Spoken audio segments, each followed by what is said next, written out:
Rahul Mamkootathil MLA സ്ഥാനം രാജിവെക്കണമെന്ന ആവശ്യം ഉയർത്തിയ LDF രാഹുലിന്റെ രാജി ആവശ്യപ്പെട്ട് സമരം തുടരുമെന്ന് CPM സംസ്ഥാന സെക്രട്ടറി MV ഗോവിന്ദൻ പറഞ്ഞു.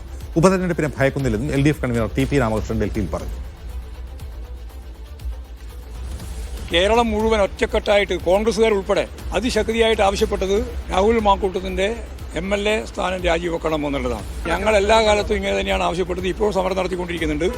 ഇനിയിപ്പോൾ ആത്മാഭിമാന സദസ്സ് ഉൾപ്പെടെയുള്ള നിരവധി പരിപാടികൾ ജില്ലകളിലാകെ പ്ലാൻ ചെയ്തിട്ടുണ്ട്. LDF-ന് ഒരു ഉപതെരഞ്ഞെടുപ്പിനെയും ഭയമില്ല. ഉപതെരഞ്ഞെടുപ്പ് വരികയാണെങ്കിൽ ആ ഉപതെരഞ്ഞെടുപ്പിനെ നേരിടുക എന്നുള്ളതില്ല. അത് ഈ തെറ്റിന് പരിഹാരമാവുന്നില്ല. അതുകൊണ്ട് അത്തരം ഒരു വ്യാഖ്യാനം നടത്തുന്നത് ശരിയല്ല എന്നുള്ളതാണ് എൻ്റെ അഭിപ്രായം.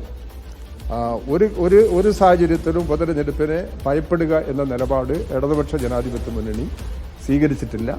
തെരഞ്ഞെടുപ്പ് വന്നു കഴിഞ്ഞാൽ തെരഞ്ഞെടുപ്പിനെ നേരിടുക എന്ന നിലപാടാണ് ഇടതുപക്ഷ ജനാധിപത്യ മുന്നണി കഴിഞ്ഞ കാലങ്ങളിൽ ഇപ്പോഴും സ്വീകരിക്കുന്ന സമീപനമാണ്.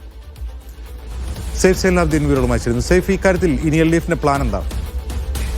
LDF സമരപരിപാടികളുമായി മുന്നോട്ട് പോകാൻ തന്നെയാണ് തീരുമാനിച്ചിരിക്കുന്നത്. ഇപ്പോൾ MV ഗോവിന്ദൻ പറഞ്ഞ പോലെ തന്നെ എല്ലാ ജില്ലകളും ആത്മാഭിമാന സദസ്സ് എന്ന് പേരിട്ടിരിക്കുന്ന പരിപാടി LDF-ന്റെ നേതൃത്വത്തിൽ തന്നെ സംഘടിപ്പിക്കുക എന്നുള്ളതാണ് ആദ്യഘട്ടത്തിൽ എടുത്തിരിക്കുന്ന തീരുമാനം. ഇത് രാജിവെക്കുകയായിരുന്നുണ്ടെങ്കിൽ മറ്റ് സമരപരിപാടികളിലേക്കൊന്നും പോകേണ്ടി വരുമായിരുന്നില്ല ഇടതുമുന്നണിക്ക്.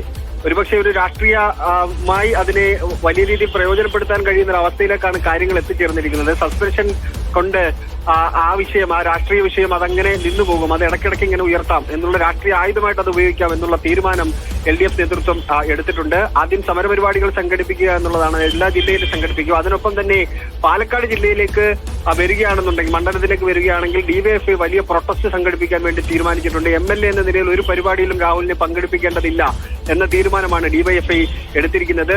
പിന്നീടുള്ളത് നിയമസഭാ സമ്മേളനമാണ്. ഓണം കഴിഞ്ഞതിന് പിന്നാലെ തന്നെ നിയമസഭാ സമ്മേളനം വിളിച്ചു ചേർക്കാൻ സംസ്ഥാന സർക്കാർ ആലോചിക്കുകയാണ്. നിയമസഭാ സമ്മേളനത്തിലെങ്ങാനും രാഹുൽ മാങ്കൂട്ടത്തിൽ വന്ന് ഇറങ്ങിയാൽ അത് ഈ കഴിഞ്ഞ കാലങ്ങളിലൊന്നും നിയമസഭ കാണാത്ത തരത്തിലുള്ള പ്രക്ഷോഭ പരിപാടികളിലേക്ക് പോവുക എന്നുള്ള രാഷ്ട്രീയ തീരുമാനം കൂടി ഇടതുമുന്നണി എടുത്തിട്ടുണ്ട്. ശരി.